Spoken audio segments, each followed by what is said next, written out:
I always believed silence was the safest place to keep one's truth. That's why, for years, my son Daniel never knew who his mother really was. To him, I was just a quiet woman who left early for work, came home tired and cooked whatever was in the fridge. He thought I was an office clerk, someone ordinary struggling to make ends meet. He didn't know that every morning I walked into a corporate tower as a senior executive, that I managed international teams, that I earned nearly $40,000 a month. I kept that part of my life private because money never defined me. I grew up learning that real strength is quiet, not loud. My apartment was modest, my clothes were simple. My bag, an old brown leather one, was patched more than once. No one would guess that behind those small details lived a woman who had built her success with persistence and grit. I never saw the point in showing off. True wealth, I've always thought, is comfort in simplicity. That illusion of ordinariness stayed intact until one Tuesday afternoon when Daniel called me. His voice trembled slightly, like when he was a boy trying to confess something. "Mom," he said, "Julia's parents are visiting from overseas. They want to meet you. We're having dinner on Saturday at a nice restaurant. Please come." I smiled to myself. "Of course, darling. Why do you sound nervous?" He hesitated. "I just told them you live simply, that you work in an office. I didn't want them to think we come from money or anything." There it was, that subtle embarrassment, the quiet sting behind his words. He didn't want me to ruin an image he'd built for them. My throat tightened, but I kept my voice soft. "That's fine, Daniel. I'll be there." When the call ended, I sat in my small living room and stared at the old framed photo of Daniel on his first day of school. It hurt that my own son thought simplicity equaled shame. But that hurt sparked an idea. If Julia's family was as status-obsessed as I suspected, maybe it was time to test them, to see how they truly treated someone they believed had nothing. So I planned it carefully. On Saturday evening, I wore the dullest dress I owned, gray, shapeless, wrinkled. My shoes were worn and flat, my hair tied in a plain bun. I left all jewelry in the drawer, carried an old canvas tote, and looked at myself in the mirror. The reflection staring back was a woman no one would notice. Perfect. When the taxi dropped me off, the restaurant gleamed with glass walls and golden lighting. It was the kind of place where menus don't show prices, where every table looked like a magazine photo. I took a deep breath and stepped inside. Daniel was already there, standing beside Julia, looking immaculate in a navy suit. Julia wore pearls and a cream-colored dress that probably cost more than my monthly rent. Her parents were seated at the table, a man and woman in their 60s, radiating wealth and condescension. I walked toward them slowly. Daniel's smile faltered the moment he saw me. "Mom," he whispered, eyes wide. "You came." "Yes," I said gently. "I wouldn't miss it." Julia's mother looked me up and down, her expression flickering with polite disgust. "So lovely to finally meet you," she said, extending a cold hand heavy with diamonds. That was when I knew my instincts were right. The performance was about to begin. The waiter led me to the far end of the table, the only empty seat, almost as if they'd saved it out of obligation, not respect. Julia gave me a quick kiss on the cheek. "Nice to see you, Mrs. Hale," she said with a smile that never reached her eyes. Her mother, Margaret, adjusted her silk shawl and crossed her legs elegantly. "Please sit," she said. Her tone carried the warmth of ice. Beside her sat Richard, her husband, a tall, stiff man with a watch that could pay a year's rent. He offered a quick handshake and returned to scrolling through his phone. The waiter handed us menus printed in French. I pretended to squint at mine, letting my hands tremble slightly. Margaret noticed. "Would you like me to help you choose?" she asked sweetly. That would be kind, I replied, lowering my gaze. She glanced at the menu, then at me. Maybe something simple, she said. The roasted chicken is affordable and filling. Affordable. The word stung, but I smiled. That sounds nice. As the waiter left, the conversation began. Light at first, then slowly sharpened. Margaret talked about their travels, the villa in Tuscany, the boutique hotels they preferred because 5 stars can be so inconsistent these days. Richard chimed in about his investments in promising companies and how he could retire tomorrow if he wished. Between sentences, their eyes flicked toward me, curious, evaluating, judging. "And what do you do, Mrs. Hale?" Margaret finally asked, her lips curving into what she must have thought was a sympathetic smile.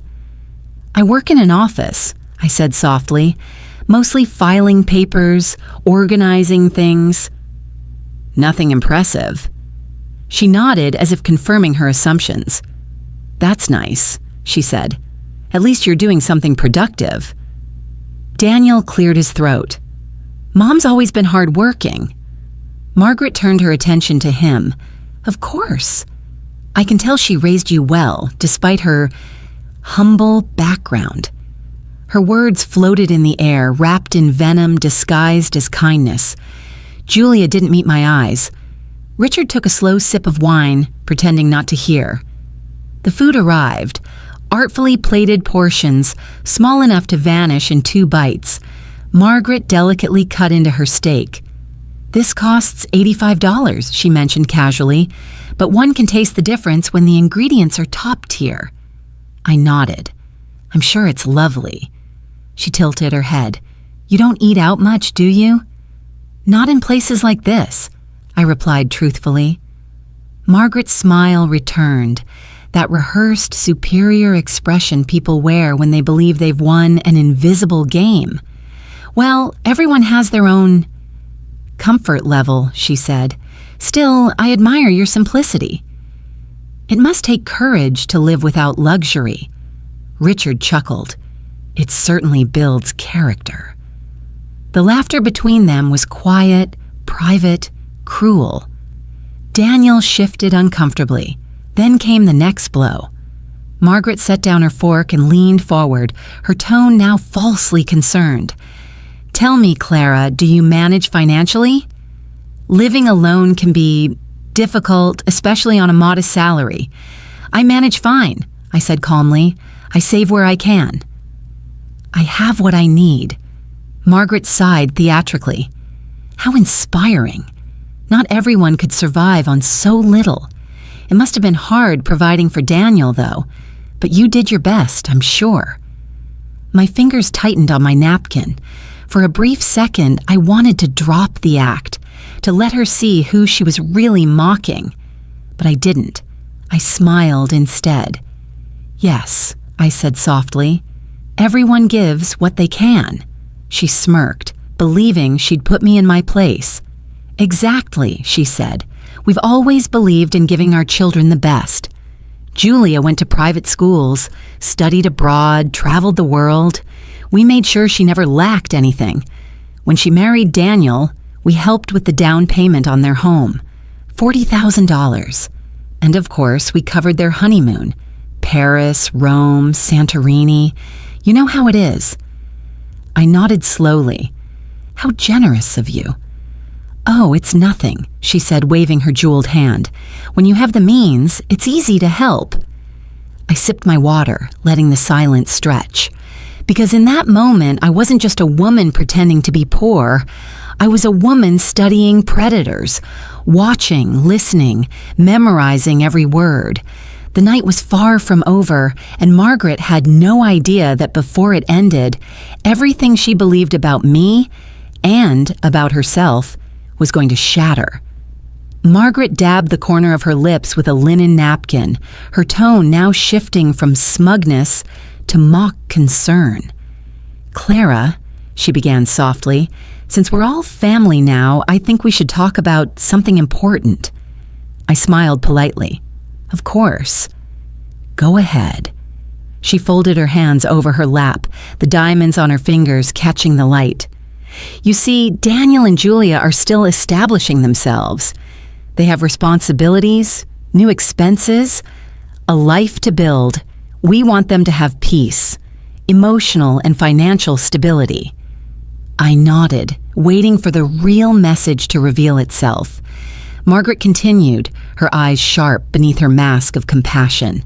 And we know you live alone on a limited income. That must be stressful for Daniel. He worries about you, doesn't he? I don't think he worries, I said quietly. He knows I'm capable. Of course, she replied smoothly. But as a mother, you must understand, a son's concern can weigh on his marriage. We don't want that to become a burden. There it was, the word she'd been dancing around. Burden. I stayed still, expression calm, though inside my patience was thinning. So, she went on, Richard and I discussed something. We'd like to offer you a small allowance, just a little monthly support, enough to make you comfortable so Daniel won't feel pressured to help financially. Think of it as our way of caring for the family. Richard finally looked up, nodding as if finalizing a business deal. We could send you, say, $500 a month. Maybe $7 if needed, the way he said it. $7 if needed. Almost made me laugh. They truly believed they were doing me a favor, that I'd fall to my knees in gratitude. That's very kind, I said slowly. And in return? Margaret blinked, pretending not to understand. In return? Yes, I said. You're offering me money. What do you expect back? Her smile stiffened. Nothing, really. We'd just appreciate if you'd give the newlyweds some space. Let them live their lives without feeling obligated. Perhaps visit less often. Keep things balanced. The word sounded like an insult wrapped in silk. Daniel shifted in his seat. Mom, you don't have to listen to this. Daniel, Margaret interrupted. We're all adults. Your mother understands what we mean. I picked up my napkin, folded it neatly, and placed it beside my untouched plate.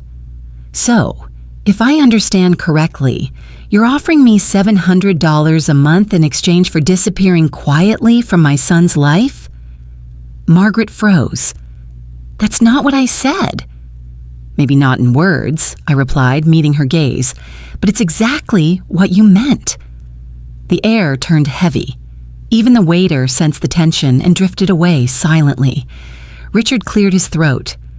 There's no need to dramatize. We were just thinking. Practically, I leaned forward, my voice still calm but colder now. You mentioned you gave $40,000 for the house and $15,000 for the honeymoon, right? Margaret nodded, uncertain. Yes. Why? So, I said, you've invested $55,000 in your daughter's marriage. Tell me, Margaret, what did that investment buy you? Respect, gratitude, or just control? Her jaw tightened. Excuse me? I kept my eyes on hers, because it seems the more you spend, the less you actually have. Not money, worth. You've talked all night about what things cost, but not once did you ask how I'm doing, what I love, or what makes me happy. To you, a person's value is a number, and apparently, mine is $700 a month. Daniel's hand trembled beside his glass. Julia stared down at her lap, silent and pale. Margaret's cheeks flushed. I didn't mean, yes, you did, I cut in, and that's fine. You've shown me who you are. People always do when they think you're beneath them. I took a slow sip of water and placed the glass back down. The tremble in my hands was gone. I wasn't pretending anymore. Margaret, I said softly, you admire women who struggle alone, don't you? You said that earlier. She nodded cautiously. Yes, I did. Then allow me to tell you about one. The table fell silent. I leaned back, my voice steady as steel. I was 23 when I had Daniel. His father left before he was born. I worked 12-hour shifts as a secretary, studied accounting at night, and raised a child by myself. I didn't inherit money. I built it, brick by brick, mistake by mistake. I went from an assistant to an executive, from a one-bedroom apartment to owning multiple properties. I now manage operations across 5 countries and earn $40,000 a month. Margaret's fork slipped from her fingers. Richard blinked. Daniel looked stunned. Julia gasped quietly. I smiled faintly. So you see, Margaret, I don't need your allowance. And I certainly don't need your approval. For several seconds, no one spoke. The clinking of silverware from other tables felt distant, muffled under the weight of silence. Margaret's painted lips parted, but no words came out. Her husband looked at me as though trying to decide whether to be impressed or offended. You're saying, Richard began cautiously, you earn $40,000 a month? I nodded once. I have for nearly 2 decades. Regional Operations Director, multinational corporation. I sign contracts worth more than the value of your entire real estate portfolio. Margaret's eyes widened. That's impossible. Daniel said you lived modestly. Because I chose to, I interrupted. Because simplicity keeps me grounded. Because I wanted my son to value effort, not luxury. Daniel's voice trembled. Mom, why didn't you ever tell me? I softened, meeting his confused eyes. Because I wanted you to build your own life, not live waiting for mine to fund it. Margaret shifted in her seat, her false poise beginning to crack. You lied, she hissed, voice sharp but trembling. You came here pretending to be poor, to humiliate us. No, I said calmly. I came here to see you, to see how you treat someone with nothing to offer you, because how people behave toward those they think are powerless reveals who they truly are. Richard leaned forward, defensive now. You twisted our intentions. We were trying to help? I echoed softly. By offering me pocket change to disappear from my son's life? He clenched his jaw. You're exaggerating. Am I? I asked, raising an eyebrow. You both spent an entire dinner calculating my worth by what you believed I didn't have. You offered charity in exchange for silence. And now that the truth makes you uncomfortable, you call it humiliation. The words hung heavy, slicing through the air, sharper than glass. Margaret finally snapped. You think money makes you better than us? She spat. I smiled faintly. No, but it's interesting hearing that from someone who spent the last hour bragging about her hotels, her jewelry, her designer clothes. I guess the difference between us, Margaret, is that I have money but don't need to announce it every 5 minutes. Julia's head dropped. Daniel looked mortified. You may have wealth, Margaret sneered, but you don't have class. Class? I leaned forward slightly, my voice a whisper edged with steel. Class isn't about pearls and posture. It's about how you treat people when you think no one's watching. Richard sighed loudly. Enough of this drama. We didn't come here for a competition. Oh, I agree, I said, but it seems you entered one without realizing it. The kind where empathy, grace, and dignity are the trophies. And unfortunately, you're losing. The waiter approached cautiously with the dessert menu. Margaret waved him off. I continued quietly. I've spent 40 years building a life that no one handed me. I've been insulted, ignored, underestimated. And tonight, you've simply reminded me how far I've come. So thank you, Margaret. Thank you for proving that silence can be power. That restraint can be strength. Her eyes glistened, not with humility, but fury. You've made a fool of us. I picked up my water glass, unbothered. I didn't make you a fool. You did that yourself. I just held up the mirror. The waiter reappeared nervously, holding the check. Richard reached for his wallet, confident, smug again, and placed a gold card on the tray. Moments later, the waiter returned, pale. "I'm sorry, sir. The card was declined." The table froze. Margaret's face drained of color. "That's impossible," Richard snapped. "Try it again." The waiter hesitated, then left. A full minute later, he returned. "I'm afraid the system rejected it again." Margaret's voice cracked. "Richard, what's going on?" He fumbled for another card, shoved it toward the waiter. This one, too, declined. The silence that followed was louder than any insult. I watched quietly, then reached into my old worn leather bag and placed a sleek, black metal card on the tray. The waiter's eyes widened. "Dinner's covered," I said simply, "and please add a generous tip." When the waiter left, I looked at Margaret. "Consider it my contribution, or better yet, my allowance to you." Margaret stared at the card, trembling. "I don't need your money." "I know," I said softly, "just like I didn't need your pity." Her jaw clenched. "You think this proves anything?" "Yes," I said, rising from my seat. "It proves everything." Margaret's face had turned ashen, her hands still frozen around the edge of her wine glass. The waiter returned to collect the black card, bowing slightly. "Everything's settled, Ms. Hale." "Thank you for your generosity," I gave him a polite nod. "Keep the change." When he walked away, the air at the table thickened like fog. Julia was staring at me with wide, stunned eyes, tears welling just behind them. Daniel sat rigid, his jaw tight. Richard, ever the businessman, stared at his phone, pretending to check for bank errors. Finally, Margaret spoke, her voice brittle. "You think this makes you superior? That you can humiliate us because of your success?" I met her eyes calmly. "I didn't humiliate you, Margaret. I gave you the chance to reveal who you are. You simply took it." Richard slammed his palm lightly against the table. "Enough. You've said your piece. Let's stop this spectacle, I repeated, smiling faintly. "Oh no, Mr. Weston.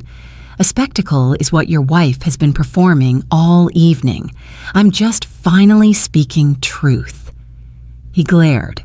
"Truth doesn't give you the right to insult people." "Nor does wealth," I countered quietly, "give you the right to belittle them." No one responded. Margaret's painted smile had completely vanished now. Her face looked smaller, older. She was trembling, not from fear, but from the horror of losing control. I stood slowly, gathering my worn tote bag. "For what it's worth," I said softly, "I didn't come here to destroy anyone. I came hoping I was wrong about you." Margaret whispered. "Wrong about what?" "About the kind of people you are," I said. "I wanted to believe your kindness was real, that your talk of family values meant something, but you measured me the moment I walked in, by my shoes, my dress, my silence." She swallowed hard, her pride collapsing inch by inch. "You lied," she muttered. "You deceived us." "Yes," I admitted. "And yet my lie only exposed your truth." I turned to Daniel. His face was pale, conflicted, guilt written all over it. "Mom, please," he said quietly. "Let's go." "Not yet." I turned back to Margaret. "Before I leave, I want to offer you something. Consider it a trade for your earlier proposal." Her eyes narrowed. "A trade?" I nodded. "You offered me $700 a month to stay away from my son. I'll give you $1 million right now. If you can show me one person you've ever treated with genuine kindness who couldn't offer you something in return." Her mouth opened and closed, but no words came out. "I thought so," I said softly, "because to people like you, kindness is just currency. And I don't trade in that kind of wealth." The waiter returned once more with a leather bill folder. Everything's been approved, Ms. Hale. Have a pleasant evening, I smiled. Thank you. Margaret's eyes glistened. Humiliation, anger, and something that looked like regret mixing together. You think this ends here? She hissed under her breath. You'll still see us. We're family. Yes, I said. And every time we meet, you'll remember this night. You'll remember who I really am. And you'll remember that the woman you tried to buy off was worth more than every diamond on your wrist. I turned to Julia, whose tears finally fell. She whispered, I didn't know Mrs. Hale. I swear I didn't, I know, I told her gently. But now you do. What you choose to do with that knowledge will define you far more than your last name ever could. Then I looked at Daniel, my son, the reason I had played this cruel little game. His eyes were wet, his lips trembling. Let's go, Mom, he whispered again, this time softer, almost broken. I nodded. Yes, it's time. As we walked toward the exit, Margaret called after me. Clara, I stopped and turned halfway. In all your success, she said bitterly, you still have no class. I smiled one last time. No, Margaret, I have something better. Peace. Then I walked out of that glittering restaurant, my head high, my son beside me, and for the first time in years, I felt completely free. The night air hit me like a quiet embrace as Daniel and I stepped outside. The glow from the restaurant's golden windows spilled onto the pavement, but I didn't look back. I didn't need to. That chapter had closed the moment I left the table. Daniel walked beside me in silence, his hands shoved deep in his pockets. I could feel the storm in him, guilt, confusion, and shame swirling together. Mom, he finally said, his voice low, I don't even know what to say. I can't believe you never told me. I looked at him gently. Would it have changed anything if I had? He hesitated. Maybe not, but I feel like I don't even know who you are. I smiled faintly. You do know me, Daniel. You just never knew what I had, and that's exactly how I wanted it. He frowned. But why? Why live like that? Why hide it? Because, I said softly, money changes people. Not just those who have it, but those around them. I didn't want you growing up believing wealth equals worth. I wanted you to build your own life, not wait for mine to catch you. He nodded slowly, processing every word. A taxi pulled up, headlights slicing through the cool night. I opened the door and Daniel placed a hand on my arm. Mom, I'm sorry. For not standing up sooner. For letting them talk to you that way, I squeezed his hand. You didn't know. Now you do. What matters is what you do with that knowledge. He swallowed hard. I'll fix it. Don't fix it, I said. Just learn from it. I got into the cab and Daniel leaned down toward the open window. I'll call you tomorrow. I know you will, I replied. Drive safe. The door shut. The driver, an older man with silver hair and kind eyes, met my gaze through the rearview mirror. Rough night? He asked. I let out a soft laugh. Something like that. Business or family? He probed gently. Both, I admitted, and I think one taught me more about the other than I expected. He nodded, eyes still on the road. Families can be the toughest kind of job. I chuckled. You're not wrong. For a while, we drove in silence. The city lights flickered across the window.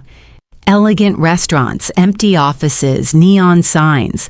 Then, out of nowhere, the driver said, You know, I can usually tell when someone's had a bad dinner. The quiet ones always come from fancy places. The loud ones come from bars. I smiled.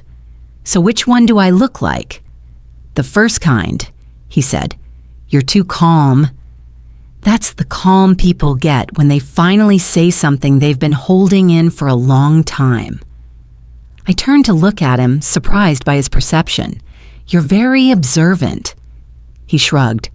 20 years behind this wheel. You learn to read people. I stared out the window again. You're right. I did say something I'd kept inside for years, and it felt freeing. He gave a slow nod. That's how you know it was worth saying. For the first time all evening, I allowed myself to exhale completely. The tension I'd carried in my shoulders melted away. The driver glanced back once more.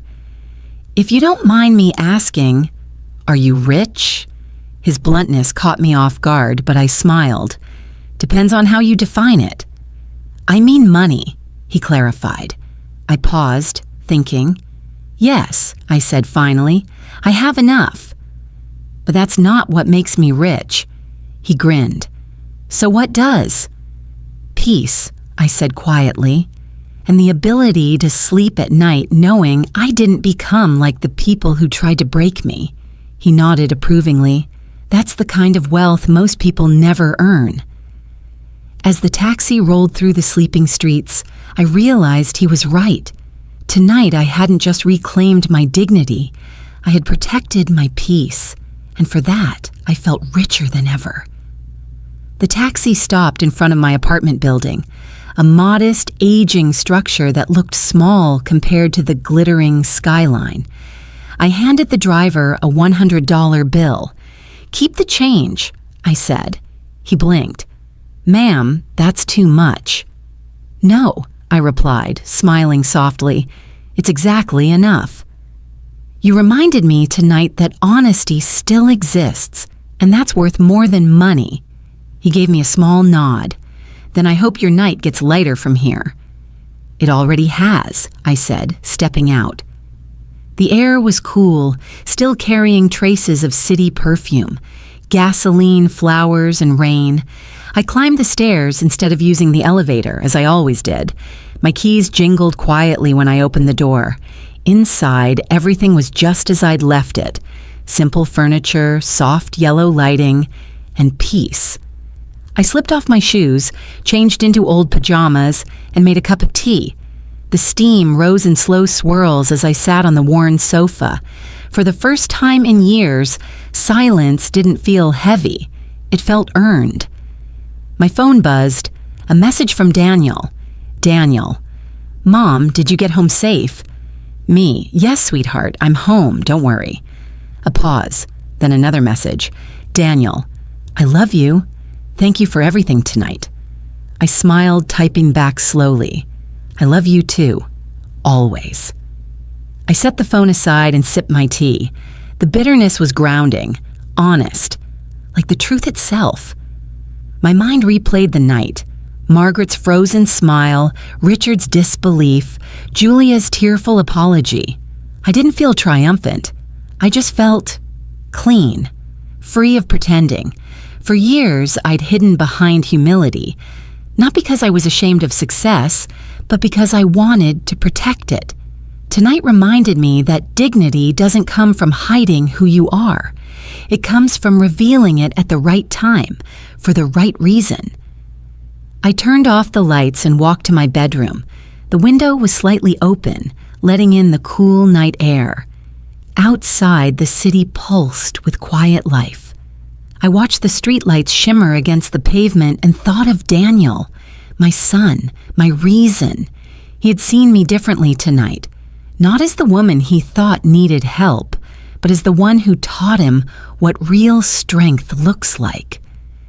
As I lay down, I whispered to the darkness, "You did the right thing, Clara.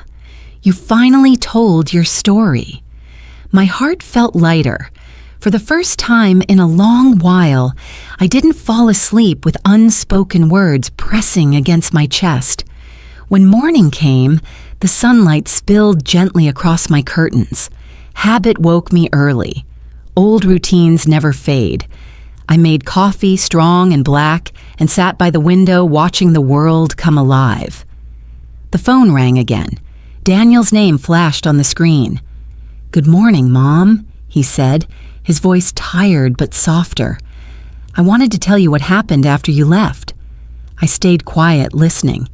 He continued, Julia and I talked for hours. Her parents tried to blame you, but she didn't let them.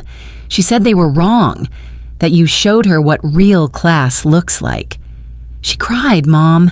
She's never spoken to them like that before I closed my eyes. That must have been hard for her. It was, Daniel said, but she needed to see it. We both did. I smiled faintly. Good. Then the night wasn't wasted. No, he said firmly. It was the best thing that could have happened. We talked a little longer about peace, about change, about how sometimes the ugliest moments reveal the clearest truths. When the call ended, I looked out the window again. The world outside looked the same, but I wasn't. I had crossed a quiet threshold within myself. I wasn't just Daniel's mother or a successful executive.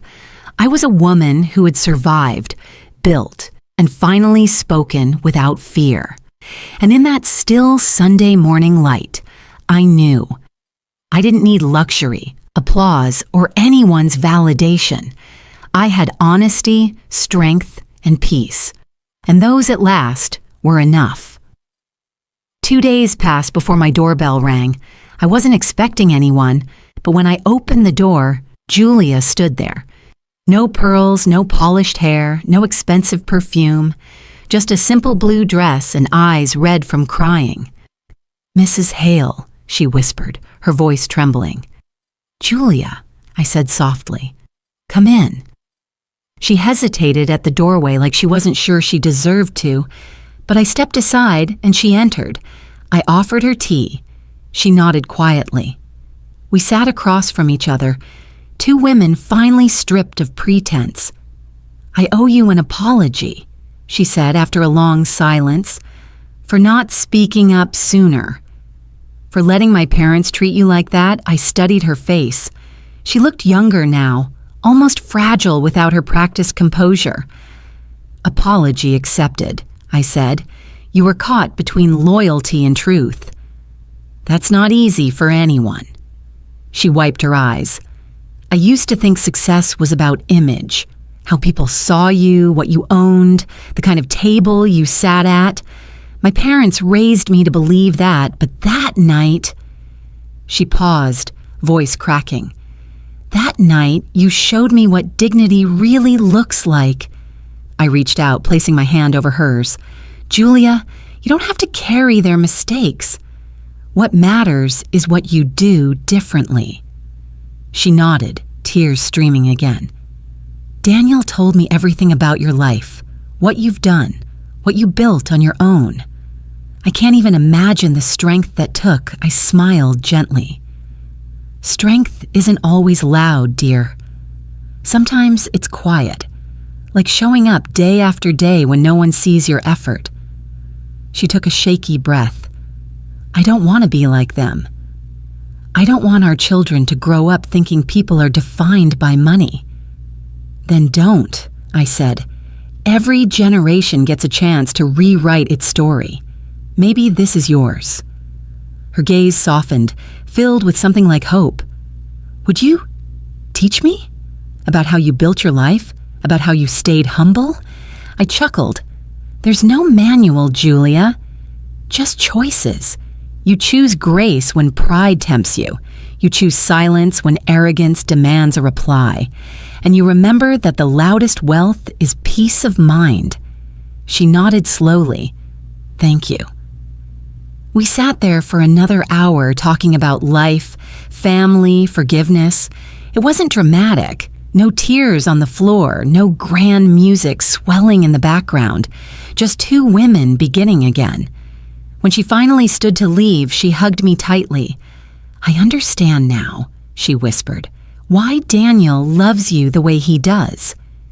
You've taught him everything that matters. I smiled into her shoulder. And now he's teaching you. After she left, I stood by the window and watched her cross the street, walking lighter, freer, like someone who had finally set down a heavy inheritance of pride. The sun dipped low, washing the city in gold. I made myself another cup of tea and sat by the window, my favorite place in the world. The same simple room, the same worn sofa, but it felt different now, fuller somehow. I thought about Margaret and Richard, whether they were still clinging to their pride or quietly nursing the sting of truth. Maybe both, but that wasn't my concern anymore, because the beauty of peace is that it doesn't demand an audience. As I sipped my tea, I whispered a small prayer, not of revenge or superiority, but of gratitude, for the years of struggle that taught me endurance, for the nights of silence that taught me patience, and for the single evening that reminded me who I truly was.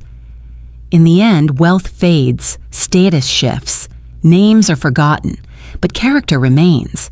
And as the city lights flickered awake outside my window, I realized something simple yet powerful. When I met my daughter-in-law's family, I didn't just reveal myself to them. I rediscovered myself too, and that, more than money, titles, or pride, was the richest truth of all.